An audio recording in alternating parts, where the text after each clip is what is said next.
this, folks. One game to change it all. Will it be Argentina and Lionel Messi, or will it be Kylian Mbappe and France? Who's going to take home the World Cup at the end of this final? We're going to take a little look next.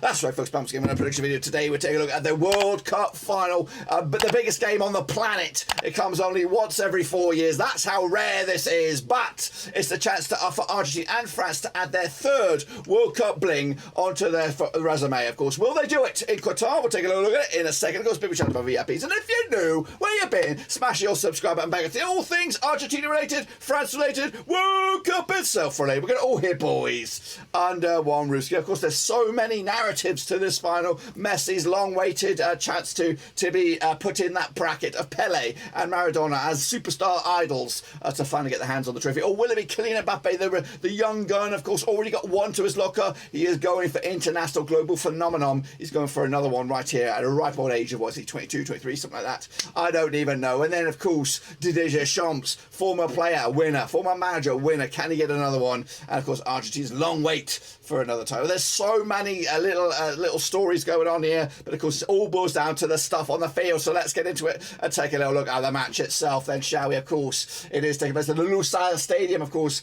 Simon Manichechnik is your ref.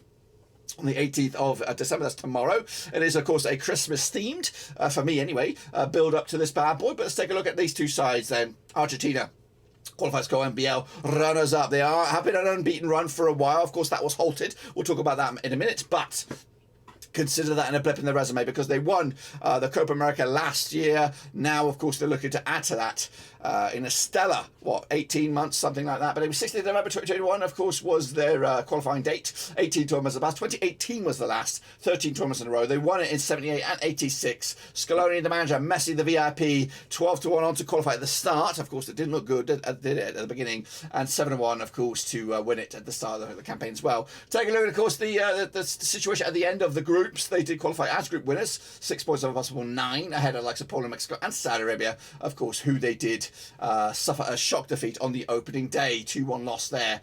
Next, of course, they did take on Mexico. They won that one, and Poland, keeping a clean sheet. They took care of the Soccerinos with a feisty 2-1 display there, beating the Netherlands on penalties, and then clean sweeping against Croatia with a 3-0 clean sheet to boot. This is, of course, the goal scoring stats around Messi on the brink as well of the golden boot. He's got 5 goals to his name so far this campaign. 3 of them were penalties. Alvarez also up there with 4, double for him. He could actually take over the gong himself. McAllister, Molina, and Fernandez also on the score sheet. This is the best that they've got right now, but I don't think so. I don't think Di Maria starts, but we've got Martinez, Molina, Romero, Otamendi, Acuna, Paul, Fernandez, McAllister, Alvarez, Messi, and Maria, or something along those lines anyway. The key men are in here. Martinez, you got Fernandez, you got McAllister, Alvarez, Messi, Romero. You got the big boys here, all competing for the jersey. What about the French? Of course, they are defending world champions. Let's not underestimate that.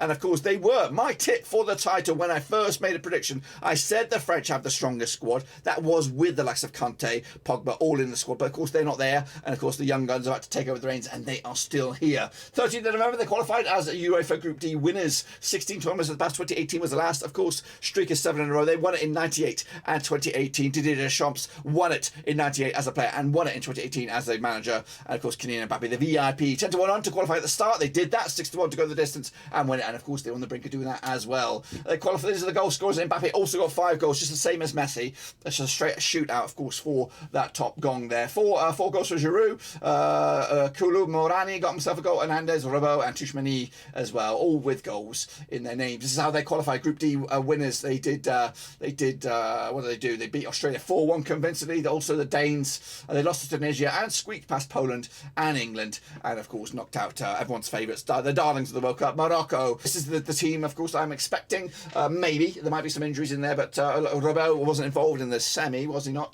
Lloris, Hernandez, Upamecano, Varane, Koundé, Tushmani, Robbo, Griezmann, Mbappe, Dembele, Giroud. Of course, that front four should be as is. There is a bit of a virus or an illness going around the camp right now, hoping that they bounce all back in tip-top shape for for the final on Sunday. This is, of course, the bracket, how everything panned out to get to this stage. And as you can see, we saw it was a very colourful bracket.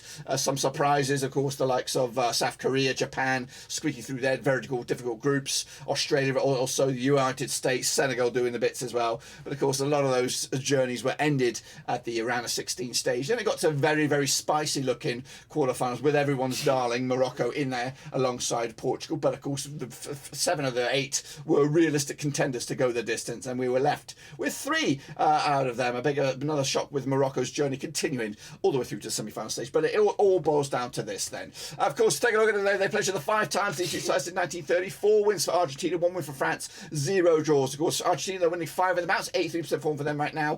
France also winning 5 of the last 6, 83% form for them as well. Their biggest win, Argentina over France, 2-0 win. The biggest win in the way, a 4-3 win. They scored 9 goals compared to France's 5. Works out around about 1.80 goals game ratio compared to the 1 goal game ratio for France. The last time picture there was a bit of a Bobby Dazzler way back in Russia in the round of 16. It was a 7-goal thriller. 4-3 it was for La France. And of course, prior to that, Argentina took care of business against France in 4 successive occasions, conceding just the 1 goal over the last 4 games prior to that 7-goal Bobby Dazzler. Anyway, here he is, folks. It all comes down to this. So they put a vote out there, and it is a very tight vote. 622 people have voted. Argentina are favoured by them. 61%, 39% is La France. What about me? Then I'll get to me in a second. Of course, we want to know about the odds. What do the bookies think? Of course, if we want to take a look at their approach, we've got 9-5 is your Argentina, 9-5 is your French, 2-1 is draw. The bookies cannot decide if they want to go and actually put a name up. There is. It's even Bloody Stevens in the book. It's 11-10 each. So everyone, no one could decide. The fans have decided here with 622 votes have gone in favour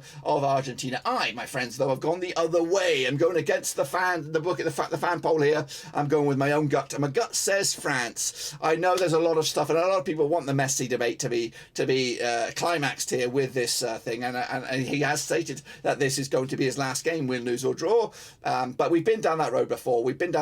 He retired in the Copa America after back-to-back finals, but he did come back, and of course to great acclaim. But for me, it's going to be a 1-0 win for France. I think they've just got the hungriest side. They've not been great against England. They were a little bit ropey against the French, but when the Moroccans, but when it comes down to it, when of course the prize is in sight, they will deliver. And I think Kylian Mbappe, Giroud, Dembele, Griezmann, of course, for me, he's been the star of the tournament. I know people talk about Messi with the goals. Griezmann's been involved in absolutely everything good for France this World Cup, and hopefully for them, they'll get their 3rd World Cup, and back-to-back World Cups the first time in history. That is, of course, another narrative here. Back-to-back World Cups hasn't been done since Brazil a long time ago, but that's my take on it, guys. Let me know your thoughts and opinions down below. We look forward to seeing it. But until then, guys and girls, we're out of here.